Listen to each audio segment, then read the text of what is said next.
We need to learn how to be projection proof because people are constantly trying to use tactics to make us second guess ourselves, to make us think that there's something wrong with us. And we need to be able to identify these tactics and nip them in the bud so they can literally ricochet off of you. If you do not learn how to be attentive and aware of projection and tactics to project onto you, you will internalize every single one and you will become a shell of yourself. You will forget who you are and these people will win. We are not letting people win this year and beyond. So today I really want to discuss the ways that we can learn to be projection proof, to be anti-projection in our life. People will try to project on you whether they mean to or not. And the thing is, when you come packaged with a beautiful face, a great body, great career, maybe you drive a nice car, you have a great personality, you have a bright light that shines, you have good energy, positive energy, that is going to attract a lot of bullshit. Like a moth to a flame, people are going to be beelining toward you because you have something that they probably want. So what they'll do is they'll try different tactics like humbling you, negging you. They'll try to triangulate you. They will try to manipulate you into believing that you're not good enough to be around them, even though they want to be around you, even though they're fiending to be around you. They will try to play with your mind. They will do mental manipulation, which is ultimately witchcraft, to play with you and get you to believe a lie. And it's like, before you know it, you are completely out of control of your own mind. You're completely out of control of your own self-actualization and your self-belief. And you have taken on someone else's beliefs about you, who most likely is your number one fan, who's most likely your number one admirer. That's the irony in all of this. These people love you. It's hard for them to stomach that, especially if you are someone who is very confident in yourself, like you've done the work and you don't care what toes you step on, like you don't care to tiptoe around people's feelings. People are absolutely going to be pulling out the stops to project onto you. Oh, wow, you're very cocky. They love that one. Oh, you're arrogant, you're cocky. Oh, you're stuck up. Oh, why you don't talk to nobody? Why you don't say hello to nobody? They always have you under a magnifying glass, and every move you make, there's something wrong with it.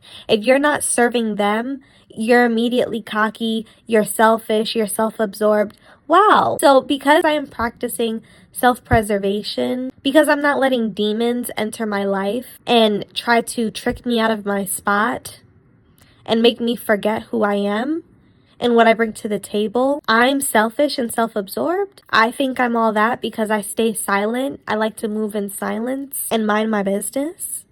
You know, it's all projection. Like for me, I know I've dealt with projection a lot from my own family. Family, unfortunately, a lot of them, if they don't have callings over their life to do certain things, if they are not ambitious people, if they're not trying to be better, if they're not trying to end generational curses, they're most likely running in place. They're most likely doing the same old things, being the same old person they were yesterday and the day before that and the day before that. They're not really trying to change for real. And if you are a change maker in your lineage and in your bloodline and you find yourself isolated and just very alone in your walk to become greater, to level up and glow up, click the link in the description box where you can set up a time for me to send you a personalized voice recording to whatever you're going through, whatever you have questions on, and whatever you're looking to do to change your life. We can strategize there and come up with different ways to elevate. So again, the link is in the description. I can't wait to chat with you all there soon. So when someone comes into the family dynamic and they are trying to break generational curses and they're trying to shake things up, make things better, change the dynamic of the bloodline, quite literally, you are going to upset people who either failed at trying to do that themselves or can't see why you would want to break a generational curse. Like, I have people in my family who I know who think I cut my family off just for fun. Like, they still can't believe to this day that I was willing to cut ties with my toxic family because it was messing with my mental health and it was not conducive to my future and to the betterment of my life. They still think oh, there's no way she really did that. Like, how is that even possible? Dang, you really don't talk to your mom anymore? You really don't talk to your dad anymore? Yes. Why is that so hard for you to believe? It's like they project this disbelief onto you, like almost like there's something that you're doing wrong by going no contact with your family or by trying to break generational curses. Like, wow, you really did that? Yes. You see how people like to play mind games? Like they want you to question your actions, whether they realize it or not. So it's hard for people to believe that you would take certain routes or, stand on business in certain areas. And they'll project by, trying to make you second guess or make you feel, weird or like you're different or like there's something wrong with you for trying to protect yourself or, stop a toxic cycle from continuing through your bloodline. That's a huge calling and that's a huge, huge thing to have to do. And so, not everyone's going to understand. And I find that the people who can't relate are always first to project, always first to go, oh, you really think that's a good idea? Oh, I heard on the news or I heard on a show one time this girl did that and she ended up homeless and broke and her family never accepted her back in their life. I don't care about what show you watch, what TikTok you watched, what sad sob story you heard on YouTube or whatever about someone's failed no contact with their family. That has nothing to do with me.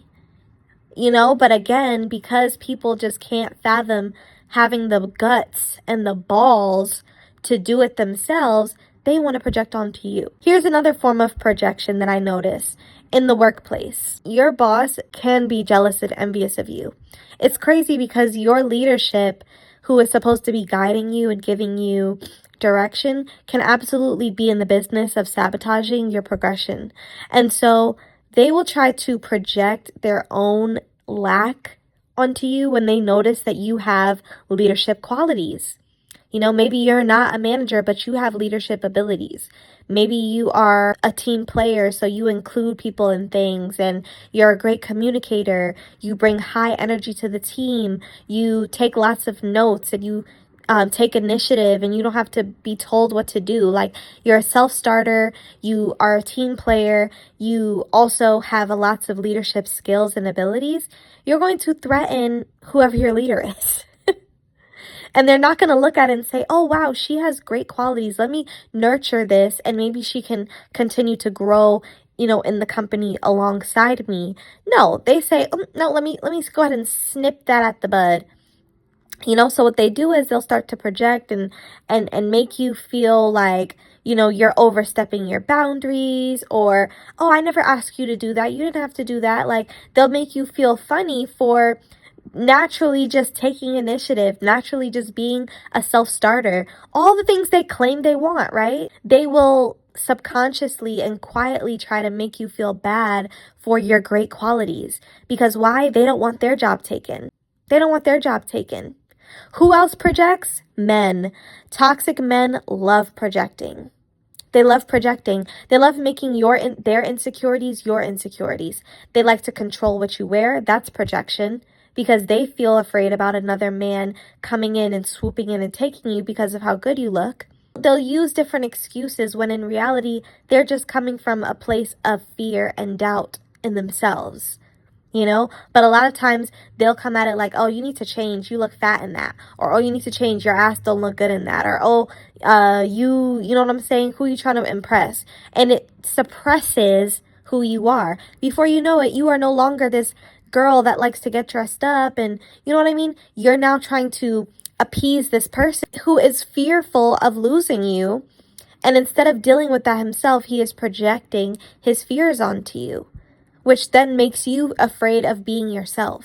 I could go on and on and on about the different archetypes of people that project onto beautiful women, star quality women, chosen women. Like, I can go on and on and on. But you ladies, go ahead and drop down in the comment section. What types of people love to project on you, and how do you break out of projection? Because for me, we have to create a energetic armor internally to have signals go off, literal signals go off when we sense that someone's tone is projecting, someone's words are projecting, someone's actions are covert and projecting. We have to learn how to pick up on those things and silence the noise.